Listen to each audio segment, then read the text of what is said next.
She called the cops on me, on my own family land. Little did she know, I was about to expose her entire HOA's secret. The Texas sun bled orange and purple across the vast horizon as I steered my horse trailer down the familiar gravel path. 4 months had passed since Dad's funeral, 4 months since I'd left for DC, and the ranch had never felt more like home. But then, a chilling flash of red and blue shattered the calm, painting the dust with urgency. 3 police cruisers, blocking my own gate. My heart pounded. And there she was, Brenda Sterling, a smug grin plastered on her face, bouncing on her toes like a child who'd just won a twisted game. Her arms were crossed, radiating pure, unadulterated triumph. What was happening? The deputy approached my truck, hat in hand, his gaze clearly wishing he were anywhere else. "Sir, we've received a complaint of trespassing," he stated, his voice flat. "This woman claims you don't belong here." My eyes flicked to Brenda, then to the century-old iron sign declaring Miller Family Ranch, established then back to this stranger who'd arrived in her new subdivision just 3 months ago. The scent of diesel exhaust mingled with the sweet sagebrush, a stark contrast to the absurdity unfolding. Somewhere in the distant pasture, our cattle lowed oblivious. "Officer," I said, my voice deliberately calm, "allow me to introduce you to the woman who just called the police on the man overseeing every single homeowners association in America." Brenda Sterling's triumphant smirk melted away faster than ice cream on a scorching August day. "Could you imagine someone trying to have you arrested on your own family land? It's unfathomable. Let me tell you how this unbelievable situation began. My name is Ethan Miller. Just 4 months prior, I'd buried my father on this very Texas soil, the land his grandfather first tilled with a plow back in 2,400 acres of rolling hills, mesquite, and the finest cattle operation in Millfield County. Dad left me more than just land, though. While I was busy with cattle and mending fences, I'd been quietly climbing the ranks of the Federal Housing Administration. After Dad passed, a call came from Washington, D.C., offering me a promotion, Regional Oversight Director for the Federal Housing Authority. My new mission? Ensuring HOAs across 5 states adhered to the law. The irony, as you can now tell, was about to become absolutely delicious.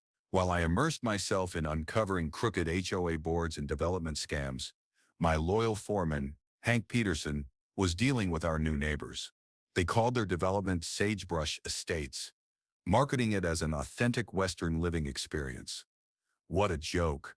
Translation: city folks paying exorbitant prices to live next to real cowboys, then complaining about everything that made it real. And at the forefront was Brenda Sterling, 48, fresh from some HOA battle royale in San Diego, who appointed herself neighborhood compliance coordinator before her moving truck was even fully unpacked. Hank summed her up perfectly. She's got the energy of a hyperactive terrier, twice the bite and half the brains.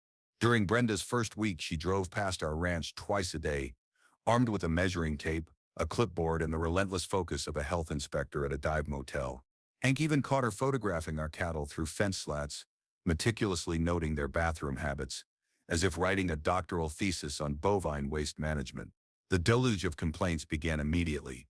Certified letters piled up faster than manure in our feedlot. Excessive agricultural odors. Apparently cow manure doesn't smell like a rose garden. Unsightly equipment storage, because tractors are just so offensive, aren't they? Noise violations from livestock operations. Cows moo, who knew? All filed with Millfield County by concerned citizens, a fancy term for Brenda plus any neighbor she'd managed to bully into submission. Hank kept me updated through crackling phone calls to DC. "Boss, this woman is documenting everything. She's got timestamps on our feeding schedule, measures dust clouds with some fancy gadget, even called the county claiming our access road violates her property setbacks. And here's the absolute best part. Her house sat a mere 50 feet from our fence. Our cattle road had been there since the days of Sam Houston, but suddenly it was a traffic hazard incompatible with her residential character. Unbelievable." I returned home to 17 complaint letters and one truly unforgettable encounter at Frank Jensen's feed store. The comforting aroma of grain dust and leather oil enveloped me, a true scent of home. Then Brenda cornered me by the horse supplements, extending a perfectly manicured hand, as if we were at a high society charity auction. "You must be Mr. Miller. I'm Brenda Sterling. community standards advocate for Sagebrush Estates. Her smile was all dazzling veneers and zero warmth. We simply must discuss modernizing your operations to fit our neighborhood aesthetic. Behind her, old Frank pretended to organize salt licks, clearly savoring the spectacle. The crunch of my boots on scattered feed echoed in the sudden silence. "Ma'am," I said, my voice as calm as a Sunday morning. "This ranch has been here since before your neighborhood was even a glimmer in some developer's eye." "Oh, I completely understand the historical significance," she trilled, as if explaining basic arithmetic to a toddler. "But times change. Property values, you know. I have extensive experience with municipal compliance and valuable connections in county planning," she continued, oozing false confidence. "I'm confident we can find solutions that work for everyone." The way she sneered the word solutions made it chillingly clear she meant complete surrender. For 20 minutes, she lectured me about community harmony and appropriate land use.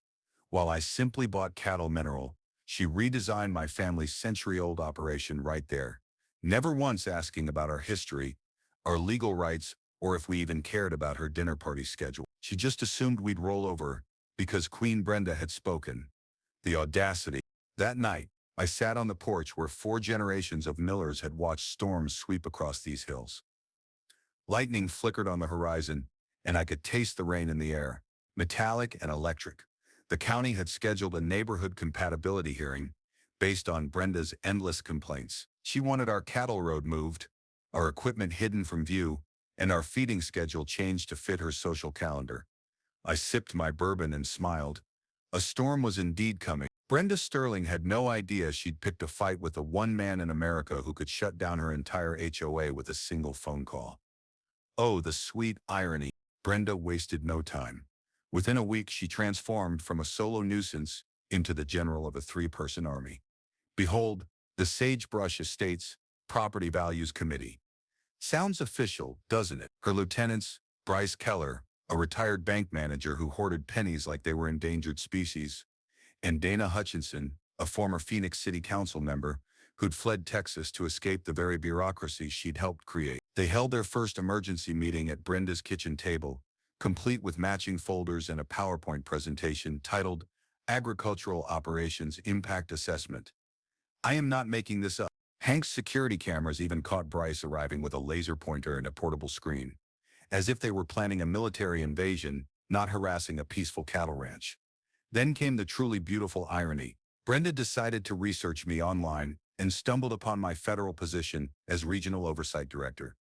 But here's what made me almost choke on my morning coffee. She completely misunderstood what I actually do. In her deluded mind, I was some corrupt government minion who inspected ranches and protected agricultural interests. "Perfect," she declared to her committee, her voice carrying across the evening air to Hank's listening post. "He's clearly biased toward ranchers. We'll go straight to Washington over his head. I have connections in municipal planning." If only she knew those connections were about to become very, very interested in her HOA's own compliance issues. While Brenda meticulously plotted my professional downfall, I was quietly digging her legal grave. Olivia Hayes, my brilliant attorney, ran a title search that revealed something absolutely delicious. I remembered my grandfather explaining these protections when I was just 12, watching him calmly argue with some long-forgotten developer. Agricultural easements are permanent legal shields designed to protect existing farm operations from future residential complaints. Every single noise complaint Brenda filed was actually strengthening our case, meticulously documenting our historical activities. The principle is simple, isn't it? You can't move next to a farm and then complain about farming. The real treasure. Brenda's previous addresses. They painted a pattern clearer than cattle tracks in mud. 3 states, 4 communities, identical neighbor disputes. I called her former neighbor in San Diego. "Oh God, got Brenda?" Mrs. Rodriguez laughed so hard she snorted. "She tried to get our mariachi band arrested for cultural noise violations, called immigration on our gardener, filed 17 complaints about our dogs barking, and we have a cat." The woman was truly unhinged. Brenda's campaign escalated spectacularly.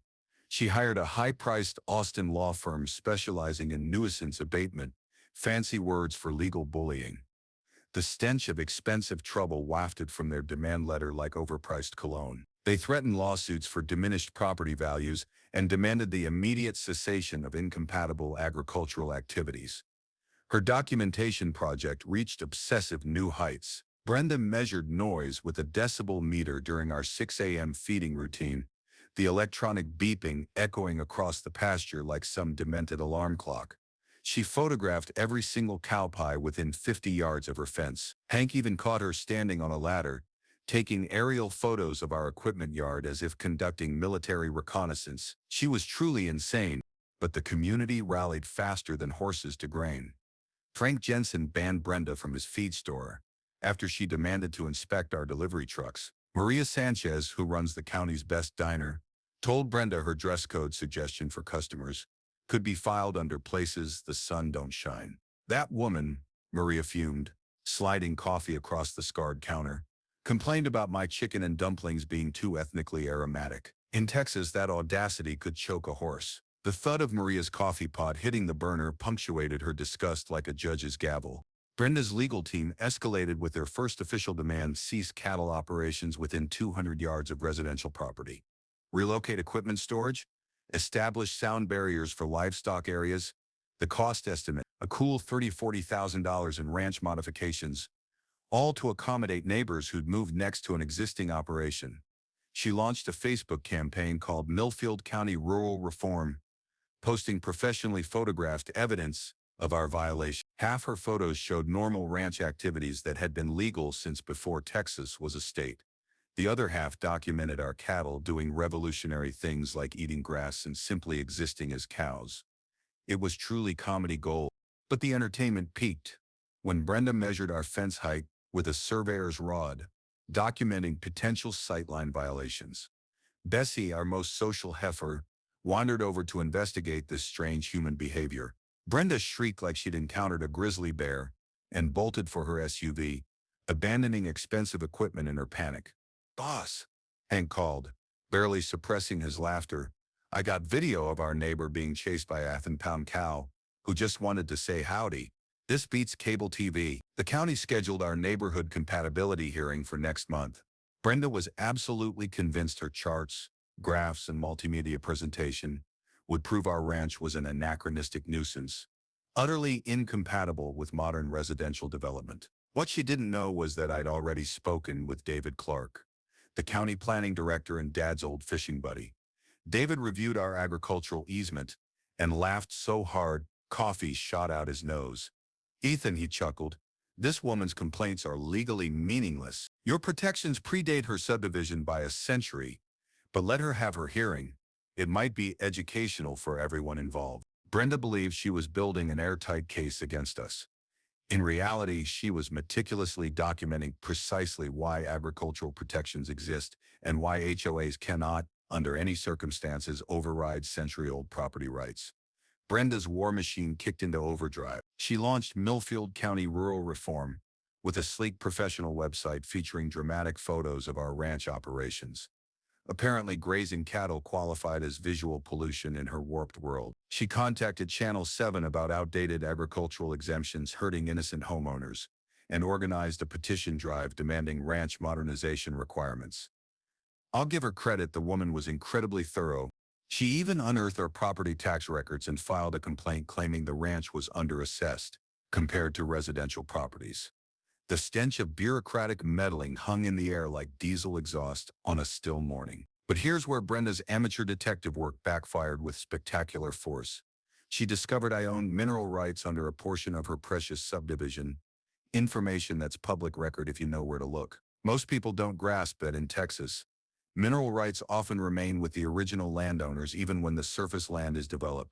Brenda, in her infinite ignorance, assumed this gave her ammunition against me, threatening to expose conflicts of interest to my federal supervisors.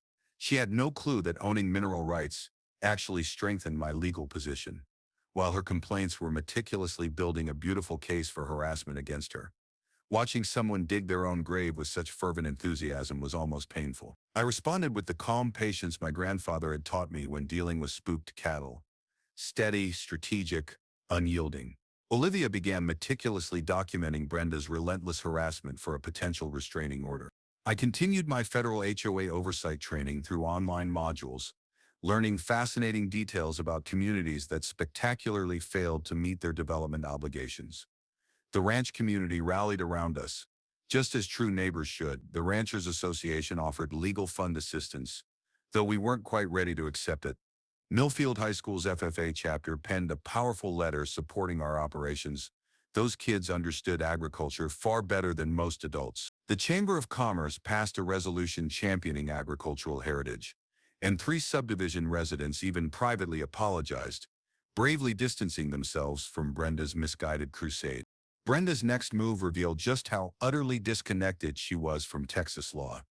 She tried to have our ranch declared a public nuisance through a city council petition, apparently oblivious that Millfield city limits ended 2 miles from our property line. The public meeting where she presented her case to a bewildered council became an instant local legend. "Ma'am," the mayor explained gently, his voice strained with barely suppressed amusement, "we have no jurisdiction over county land. You might want to research municipal boundaries before filing petitions." The collective gasp in the room was palpable, but Brenda, ever the deluded zealot, doubled down, claiming I was intimidating residents through threatening behavior. Her evidence, security footage of our cattle peacefully grazing in our pasture. I nearly burst out laughing. Meanwhile, Olivia's investigation uncovered something truly delectable. The subdivision developer had cut egregious corners on environmental impact studies, and original permits explicitly required a 200-foot agricultural buffer that had never been implemented. Brenda's house, it turned out, sat a mere 50 feet from our property line, a blatant violation of the original development conditions. Even better, the county inspectors, spurred by Brenda's own complaints, found multiple HOA violations throughout Sagebrush Estates, unpermitted fences, drainage nightmares, and buildings that brazenly exceeded height restrictions. It seemed Brenda's community had far bigger legal problems than the perceived smell of cow manure. The irony kept building. During one of my federal training sessions on municipal compliance, I learned that HOAs managing developments built with any federal funding or tax incentives automatically fall under federal oversight jurisdiction. A quick records check confirmed it. Sagebrush Estates had indeed received such benefits during construction. Brenda, oblivious, scheduled a community meeting at the subdivision clubhouse to present her evidence against our ranch, even inviting local media without consulting other residents. The taste of impending justice was sweeter than Maria's legendary peach cobbler. Hank's security cameras captured Brenda's daily reconnaissance missions, photographing our cattle through fence slats, measuring dust levels with handheld devices, and meticulously documenting feeding schedules as if preparing for war. The woman had truly turned harassment into a full-time obsession. "She's out there again," Hank reported one morning, his voice laced with exasperation, "taking pictures of the bulls. I swear she's got more documentation on our cattle than the entire Department of Agriculture." The community meeting finally arrived, with all the drama Brenda could have wished for, just not the kind she expected.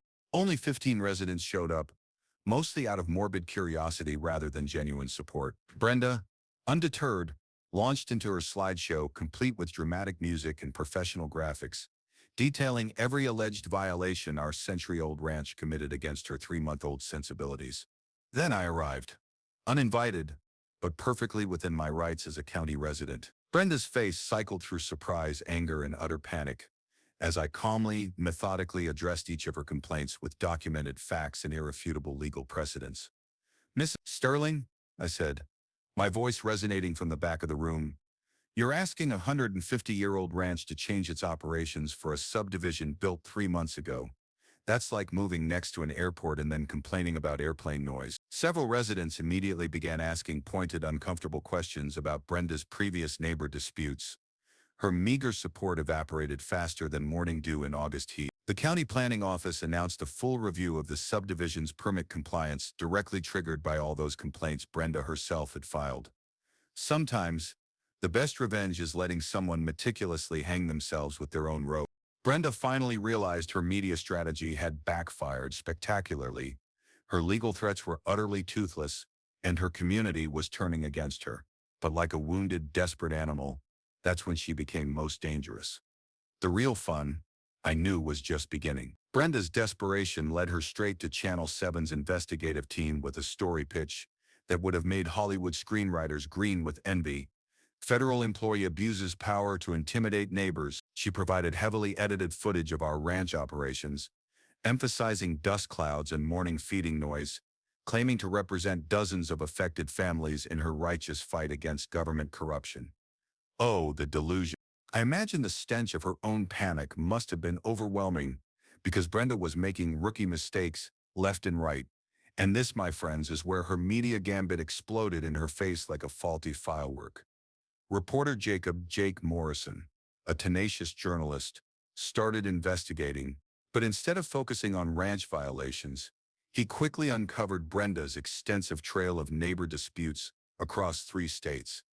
The story shifted dramatically, from problem rancher terrorizes subdivision to problem neighbor targets longtime agricultural operation. Jake found building permit violations throughout sagebrush estates, Dundon Brenda's chilling pattern of harassment complaints, and interviewed former neighbors who painted a picture of someone who had turned conflict into a full-blown career. When Jake called requesting an interview, I knew this was my golden opportunity to educate people about a much bigger problem. I calmly explained my actual federal role, HOA oversight, not ranch inspection, and provided irrefutable documentation of Brenda's escalating harassment. The timing was absolutely perfect. I casually mentioned my upcoming presentation to a congressional subcommittee about HOA accountability and crucial federal reform initiatives. Brenda's response? Pure unadulterated panic. Realizing her media strategy had backfired spectacularly, she tried desperately to control the damage, claiming she was protecting community standards against government overreach. She organized an emergency HOA board meeting to change subdivision rules and, even more ludicrously, proposed a special assessment to fund legal action against our ranch. The ensuing community meeting became a masterclass in how not to win friends and influence people. Brenda presented her slideshow of ranch violations with all the dramatic flair of a murder trial, complete with ominous background music and menacing red arrows pointing at our cattle as if they were criminal evidence. I showed up, again uninvited but perfectly legally as a county resident, and calmly dismantled every single one of her ridiculous claims with undeniable facts and ironclad documentation. When Brenda accused our cattle of creating excessive noise pollution, I pointed out that her own decibel readings showed levels lower than typical suburban lawnmowers. "Mrs. Sterling," I said, the room utterly silent save for the hum of fluorescent lights.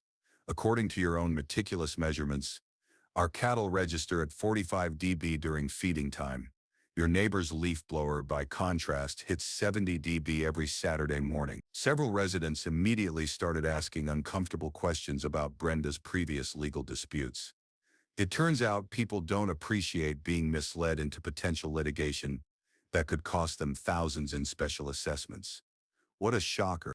Meanwhile, my investigation into the subdivision's compliance was unearthing even more fascinating details. Olivia discovered that when the original developer went bankrupt, all permit obligations had legally transferred to the HOA. That included a staggering $340,000 in unfulfilled environmental compliance work that Brenda's board was now legally responsible for completing.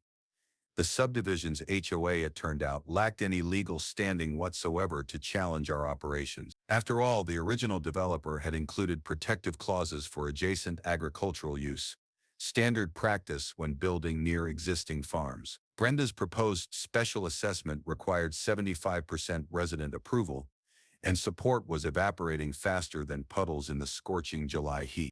My federal training had taught me a crucial lesson. Many HOAs utterly fail to understand their ongoing legal obligations stemming from original development permits.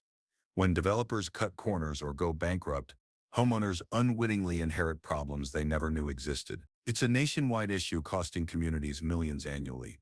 Brenda's allies, seeing the writing on the wall, began jumping ship like rats from a sinking vessel. Bryce Keller publicly withdrew from her property values committee after learning about agricultural easements and his own potential liability for permit violations. Dana Hutchinson quietly told neighbors she'd been misled about the legal complexities and was moving back to Phoenix. The entertainment reached peak absurdity when Brenda once again attempted to measure our fence height with a surveyor's rod, documenting potential sightline violations. Our protective mother cow, Dolly, had recently calved and was not tolerating strangers near her precious baby. Brenda's shriek could probably be heard in the next county as she fled, leaving expensive equipment scattered in the dirt. "Boss," Hank called, barely containing his laughter. "That woman just got chased off by a mama cow protecting her calf. Even our livestock thinks she's a nuisance." Jacob Morrison's preliminary article hit the local paper like a bombshell. Subdivision faces environmental compliance crisis.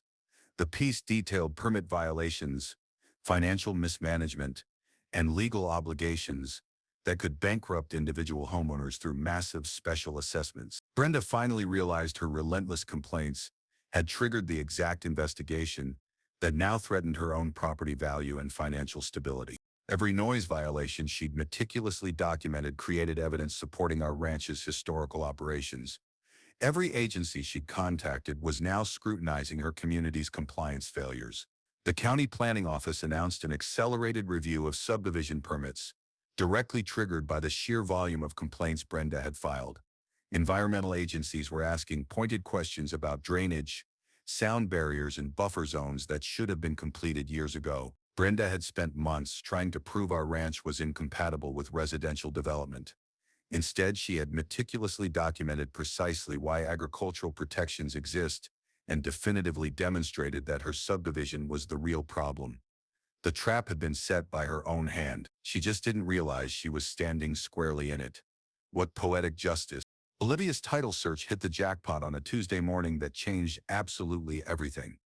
I was reviewing federal HOA compliance regulations over coffee when her call nearly made me choke on my first sip. "Ethan, you need to see this immediately." The subdivision developer, it turned out, had never filed the required agricultural impact mitigation plan. The documents spread across her oak conference table told a story far better than any fiction. Sagebrush Estates' approval was conditional. They were supposed to establish a 200-foot buffer zone, install sound barriers, and complete environmental compliance work, estimated at a staggering $30,000–$40,000. The developer had gone bankrupt before fulfilling any of these requirements, legally transferring all obligations to the HOA. Brenda's board was now responsible for every single compliance cost the original developer had dodged. The power dynamics shifted like tectonic plates. Every noise complaint Brenda had filed created ironclad documentation, proving our ranch's pre-existing rights. Every dust measurement she'd taken supported our historical operations. Every single agency she'd contacted was now investigating why her community hadn't met its legal requirements. The irony was so delicious I could almost taste it. In my federal training, I'd learned about developments that received tax incentives or federal funding, like Sagebrush Estates, which automatically fall under federal HOA oversight jurisdiction. Brenda had been harassing the one person in America with the authority to investigate her community's regulatory failures. And Olivia's investigation revealed something even more devastating. Brenda's own house specifically violated setback requirements from the original permit. She built a mere 50 feet from our property line when regulations demanded 200 feet.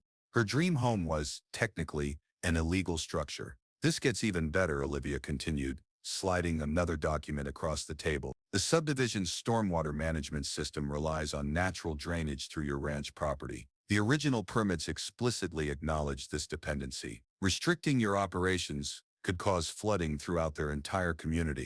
Brenda's vulnerability was complete. The very property value she claimed to protect would plummet if county enforcement action required compliance work. The special assessment to fund these necessary improvements would be approximately $12,000 per household, money her community couldn't afford, and she definitely couldn't pay. I remembered my grandfather's sage advice about dealing with aggressive neighbors. Sometimes the best defense is letting folks tie their own noose. Brenda had spent months creating meticulous documentation that proved our ranch was beneficial to the area, while her subdivision was the real glaring problem. The federal angle made it even sweeter. As regional oversight director, I had the undeniable authority to investigate HOAs that failed to meet development obligations. I could even recommend state intervention if communities couldn't address permit violations. My upcoming congressional testimony could feature Sagebrush Estates as a perfect, real-world example of HOA accountability failures. Olivia pulled out the final damning piece of evidence.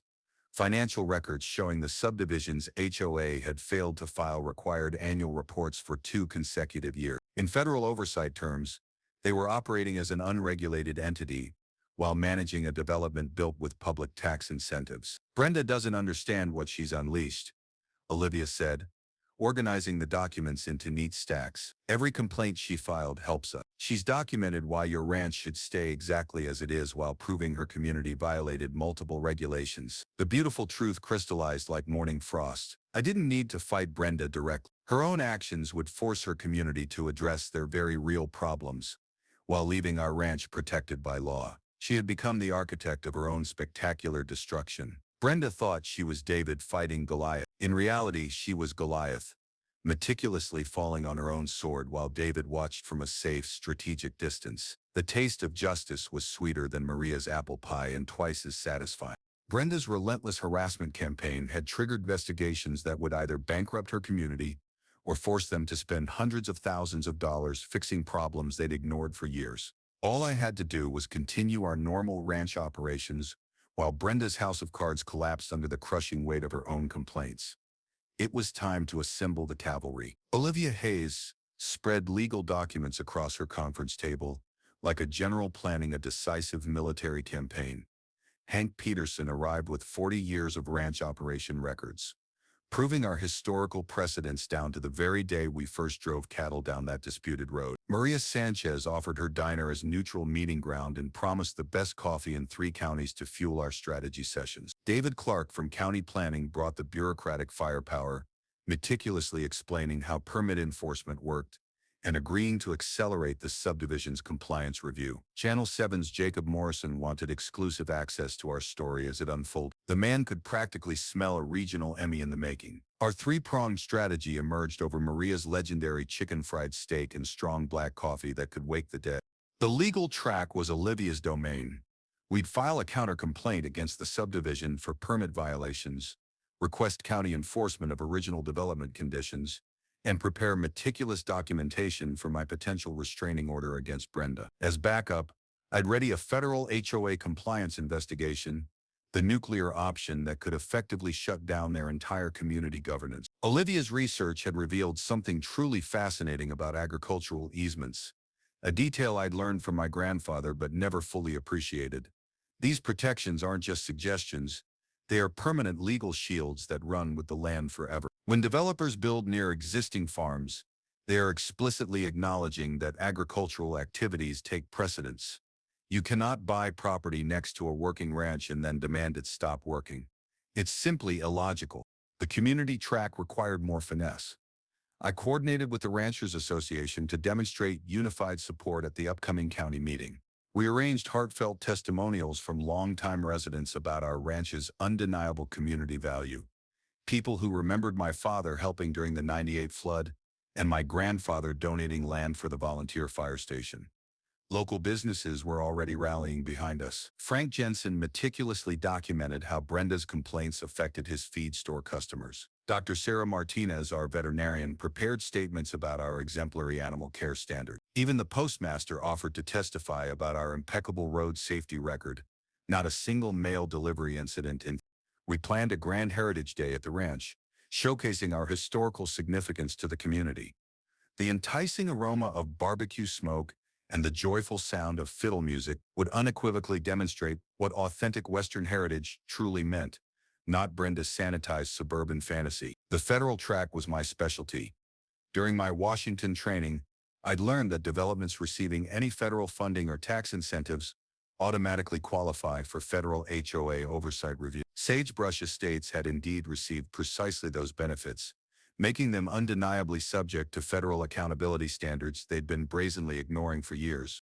I meticulously gathered data on HOA compliance failures for my congressional subcommittee presentation, using our local situation as a compelling case study in development oversight problems. The timing was absolutely perfect. Legislators were actively drafting stronger HOA accountability measures, and real-world examples carried far more weight than theoretical proposals.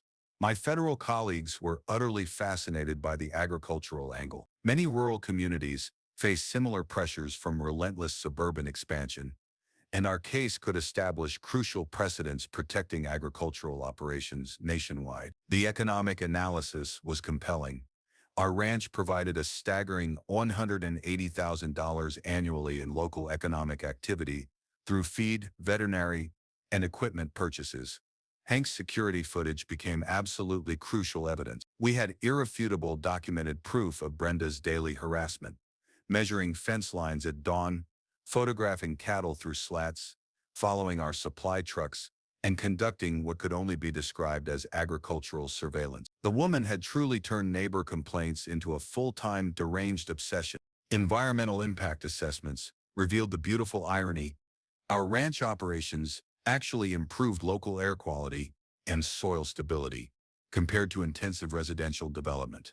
The subdivision's stormwater system, astonishingly, depended on natural drainage through our property.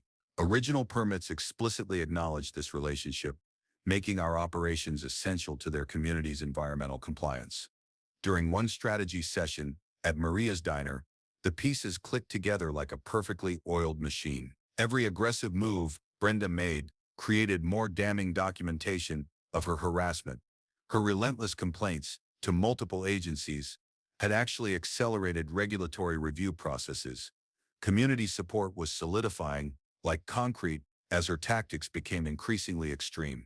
The perfect storm was brewing. County planning would address subdivision permit compliance. At month's end, federal HOA oversight had announced compliance review tours in our region. The local newspaper planned a major feature story on agricultural heritage for the county's fifth. Jacob Morrison's investigative piece was scheduled for Sweeps Week, guaranteeing maximum viewership. Olivia organized our legal documents with military precision. Hank prepared historical ranch operation demonstrations for the heritage event. Maria coordinated crucial community support logistics. David scheduled the pivotal county meeting. Jacob Morrison confirmed his camera crew's availability. And then I received the call that made everything absolutely perfect. The congressional subcommittee requesting my testimony about HOA oversight failures, with specific interest in using local case studies. Brenda's harassment campaign had inadvertently provided me with a national platform to address systemic problems affecting rural communities across America. The taste of impending victory was sweeter than Maria's famous peach cobbler. Brenda thought she was fighting a local rancher. She was, in fact, battling federal housing policy, state agricultural protections, county planning authority, and overwhelming community solidarity. All we had to do was let her keep digging while we prepared to fill in the hole. Brenda's desperation reached new, alarming levels of creative destruction. She placed anonymous calls to the state veterinarian, ludicrously claiming livestock abuse, apparently believing that well-fed cattle in clean pastures constituted animal cruelty. She contacted the IRS, suggesting our ranch operations were hobby farming tax fraud, a laughable claim considering our consistent profitability and proper documentation spanning 3 generations. The woman's paranoia drove her to actually offer cash payments to our seasonal workers, trying to recruit them as informants. Hank caught wind of this through his nephew Mateo, who worked summer hay crews, and reported Brenda approaching him with $50 and leading questions about our illegal activities. She wanted to know if we dumped chemicals in the creek or mistreated animals, Mateo told Hank, shaking his head in disbelief. I told her the only thing we dump is love on those cattle, and she looked at me like I was speaking Chinese. Her complaints grew increasingly bizarre. Brenda filed reports with the Postal Service about unsafe ranch road conditions affecting mail delivery, the very same road our mail carrier had used safely for. She measured dust particles with handheld devices, documenting air quality violations that were in reality just Texas wind blowing Texas dirt. But the mini twist, the moment of truth, came when Brenda's husband, Robert Sterling, finally cracked under immense financial pressure. Robert had been desperately trying to hide their true situation from his wife, but the mounting legal costs and her escalating obsession forced a confession that Hank's security cameras captured through their open kitchen window. Brenda, we're broke, Robert's voice carried across the evening air, raw with despair. We owe $89,000 in California back taxes, liens, and legal settlements. We moved here to avoid wage garnishment. We can't afford to lose house value or pay HOA assessments. You have to stop this madness. But Brenda was too deep in her deluded crusade to quit. Like a gambler doubling down on bad bets, she'd invested too much pride to walk away now. My federal investigation accelerated with discoveries that made Brenda's initial complaints look like child's play. The HOA compliance review revealed a staggering $127,000 in unaccounted administrative expenses over 3 years. The previous board president, before Brenda's involvement, appeared to have embezzled funds specifically meant for infrastructure maintenance. This severe financial mismanagement meant the HOA utterly lacked the resources to address permit violations. Even if they suddenly wanted to comply, they were functionally bankrupt while facing hundreds of thousands in required compliance costs. Brenda's media blitz continued to backfire spectacularly. She appeared on KTXS Talk Radio, brazenly contradicting her previous statements about our ranch timeline. When she claimed we'd moved in after the subdivision, host Jim Bradley fact-checked her live using the county property database. "Ma'am," Bradley said, the sound of rustling papers audible over the airwaves, "these records show the Miller family ranch was established and your subdivision was approved in 2023. That's a difference of about 136 years." Callers overwhelmingly supported our ranch, sharing their own horrifying HOA stories. The taste of public vindication was sweeter than morning coffee on a cold day. Community pressure mounted like storm clouds before a tornado. Subdivision residents received official county notices about permit violations and potential special assessments. Their insurance company threatened coverage cancellation due to development non-compliance. 3 families, facing financial ruin, immediately put their houses on the market.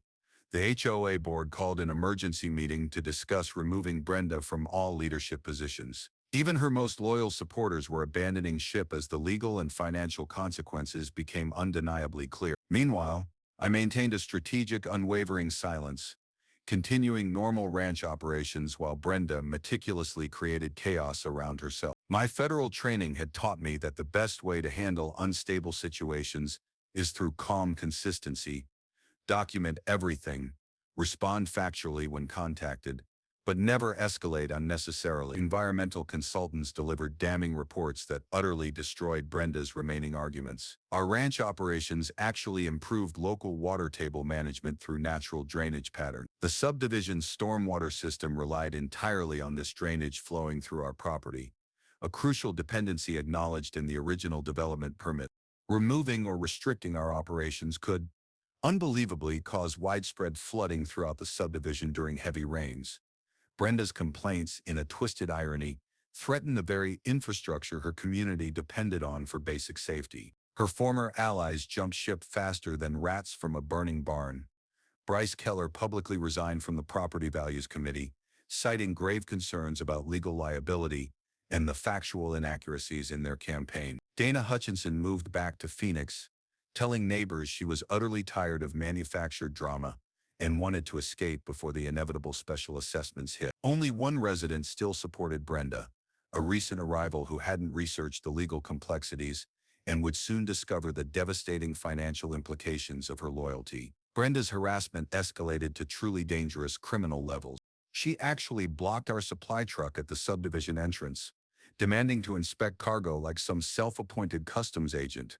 She took photographs through our ranch windows with telephoto lenses, meticulously documenting our family activities, like a deranged private investigator. Most disturbing of all, she followed me to town meetings, the feed store, and Maria's diner, maintaining visual contact like a stalker building a case. When she filed a police report claiming our ranch dogs were menacing animals that were 200 yards away behind secure fencing, even the sheriff's deputy looked utterly embarrassed. "Mr. Miller," Deputy Martinez said, his voice weary, "I've explained agricultural protection laws to Mrs. Sterling 3 times now. I'm starting to think she needs to consult an attorney before filing any more complaints." The warning was crystal clear. Brenda was rapidly approaching criminal harassment territory, and law enforcement was losing all patience with her manufactured emergency. Brenda's final desperate gambit revealed the terrifying depths of her delusion. She hired a private investigator to find dirt on my federal position, apparently believing that professional scrutiny would magically uncover the corruption she so fervently imagined.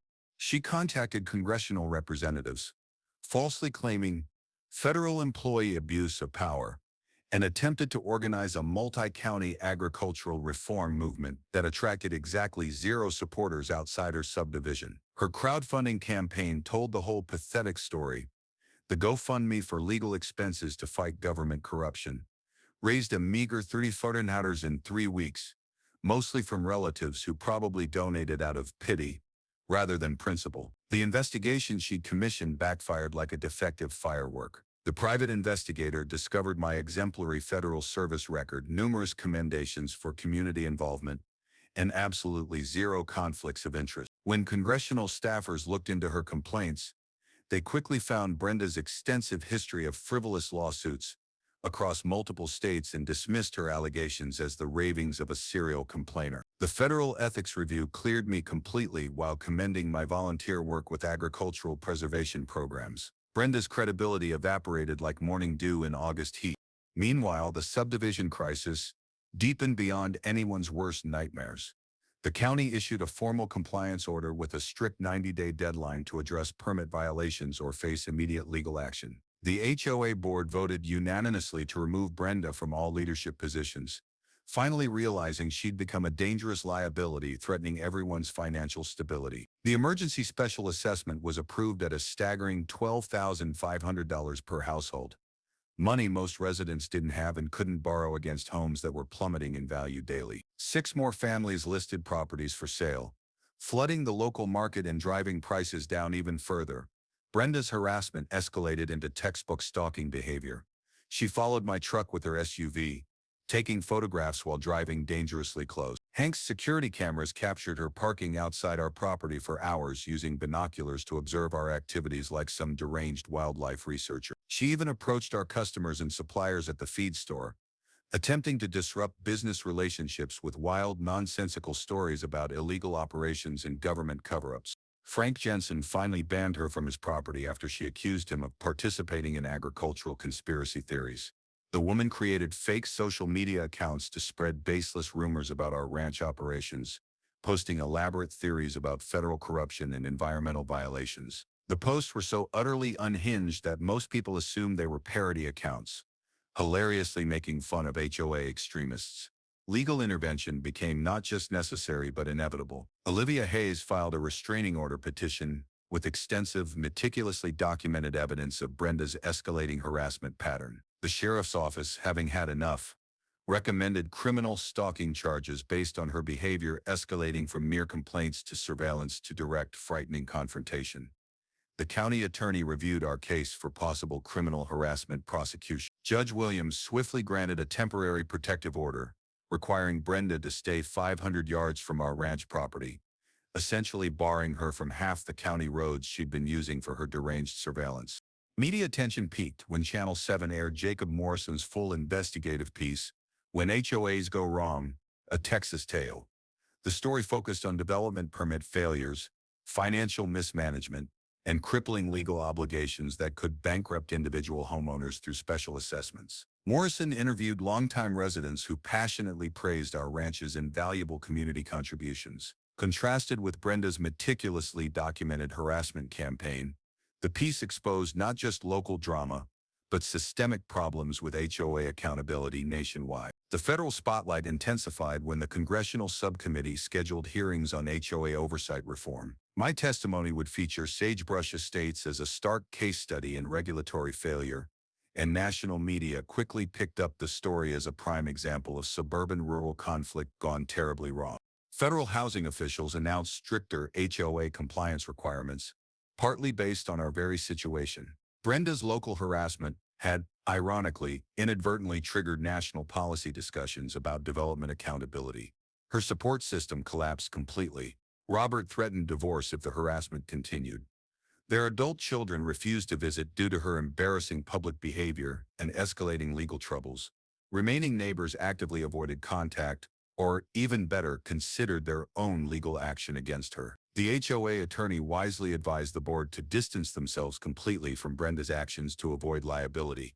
Her isolation was complete, financially ruined, legally threatened, and utterly socially ostracized by the very community she so arrogantly claimed to protect. Despite the ongoing circus, ranch operations continued normally. We hosted incredibly successful school field trips, showcasing sustainable farming, received the county fair's prestigious agricultural heritage recognition, and maintained our vital economic contributions to the local community. Technical studies confirmed everything we'd known for generations. Environmental impact assessments unequivocally showed our operations benefited the local ecosystem. Water management analysis proved the subdivision depended entirely on our drainage patterns. Economic reports quantified our staggering $20,000–$30,000 annual contribution to county commerce. Brenda's final confrontation attempt violated the restraining order in a spectacular fashion. She approached me at the courthouse steps, screaming that I'd ruined her life through government conspiracy, while courthouse security cameras captured every single word. "You destroyed my family," she shrieked, pointing an accusing finger as deputies moved to intervene. "You used your federal position to persecute innocent homeowners." The irony was perfect. Brenda being arrested for violating a restraining order while hysterically accusing me of abusing power. Her mugshot appeared prominently in the county newspaper next to an article about our ranch receiving heritage preservation recognition. Additional charges were swiftly filed for restraining order violation and criminal stalking. The woman who tried to have me arrested for trespassing on my own land was now facing jail time for harassing a federal employee. Justice tasted sweeter than Maria's apple pie and twice as satisfying. The House Subcommittee on Housing and Community Development convened in Austin on a Tuesday that would change absolutely everything. C-SPAN cameras rolled as I took the witness stand, transforming our local conflict into a national conversation about HOA accountability and crucial agricultural protection. "Ms. Miller," Congressman Martinez began, his voice serious, "please explain how the Sagebrush Estates case illustrates systemic failures in HOA oversight." The irony was, once again, utterly delicious. Brenda had inadvertently provided me with the perfect, most public platform to address critical problems affecting rural communities nationwide. As I testified about rampant development permit failures and relentless agricultural harassment, millions of viewers learned how HOAs could, through sheer regulatory negligence, destroy both property values and community harmony. Brenda, in a final desperate act of defiance, attempted to attend the hearing but was swiftly removed by Capitol Security for disrupting proceedings with shouted accusations about government corruption. Her ejection was broadcast live, cementing her reputation as an unhinged extremist rather than a concerned citizen. The restraining order hearing, scheduled the same week, became a masterclass in legal consequence. Brenda foolishly represented herself, never a wise choice, making rambling, incoherent accusations about federal conspiracy. While Judge Williams reviewed chronological evidence of her relentless harassment campaign, Olivia Hayes presented security footage, police reports, and witness statements with clinical, devastating precision. The judge watched videos of Brenda measuring our fence lines at dawn,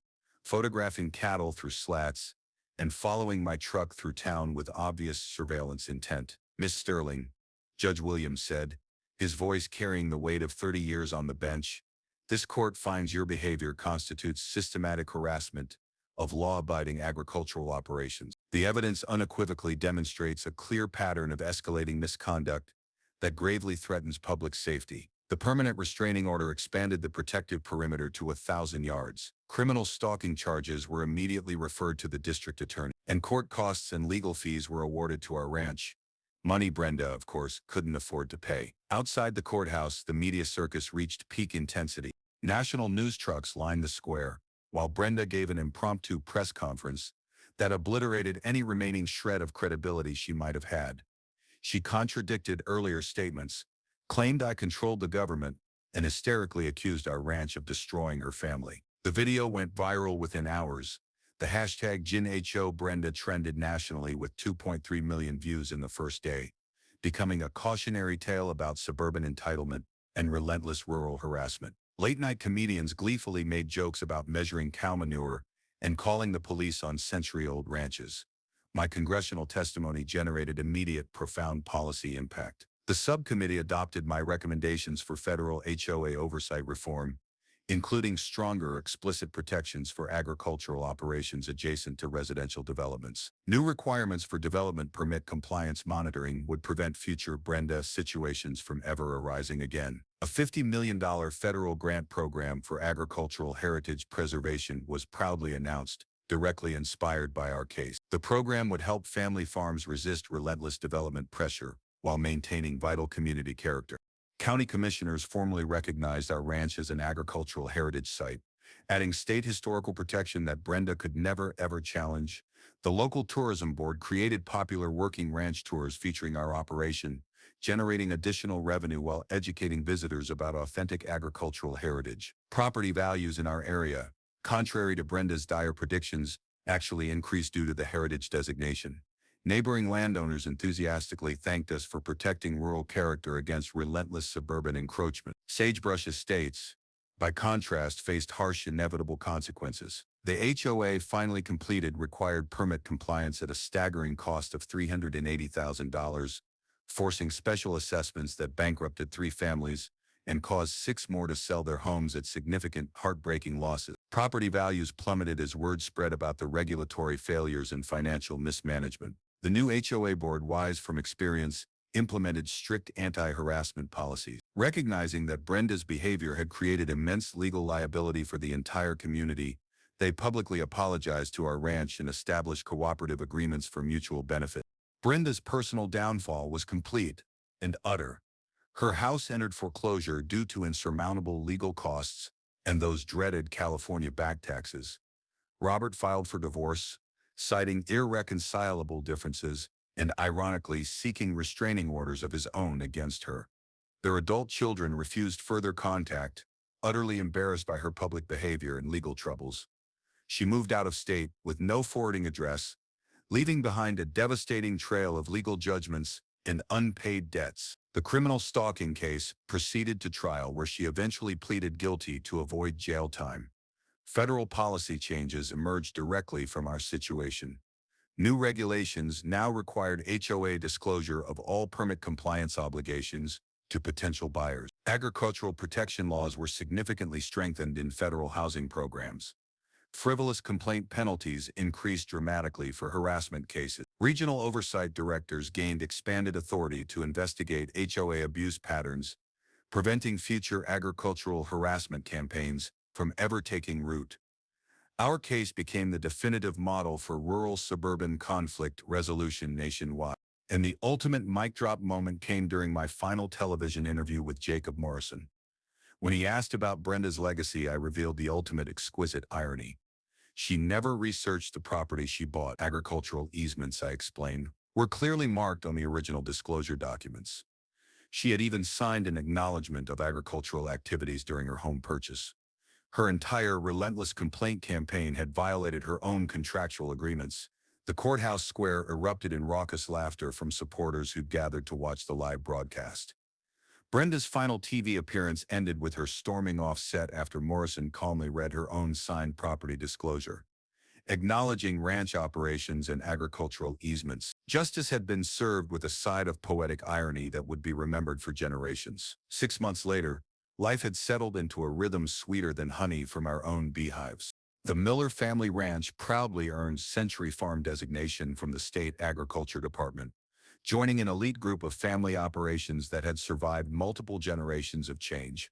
Our educational programs now host over 2,000 students annually, teaching sustainable ranching practices to kids who smell fresh hay and hear cattle lowing instead of car horns and sirens. Hank Peterson received the well-deserved promotion he'd earned after 40 years of loyal service, operations manager with 2 additional staff members and a salary that finally matched his immense value. Our agritourism operation now generates an extra $180,000 annually, proving that authentic agricultural heritage attracts people seeking real experiences over sanitized suburban fantasies. Sagebrush Estates truly transformed under new leadership, now committed to neighbor cooperation rather than senseless conflict. The annual Ranch Heritage Day Festival now raises crucial funds for the County Historical Society, while joyfully celebrating the agricultural traditions that built our community. Property values stabilized and even increased by 15% above pre-controversy levels as discerning buyers sought the authentic rural lifestyle Brenda had so desperately tried to destroy. 3 new families moved to our area specifically for agricultural proximity, finally understanding that working ranches create the unique character that makes rural living truly special. The contrast with Brenda's vision couldn't be starker. People want real heritage, not sanitized suburban pretense. My congressional testimony led directly to the HOA Accountability Act of 2025, landmark legislation require an unprecedented transparency in development obligations and far stronger agricultural protections.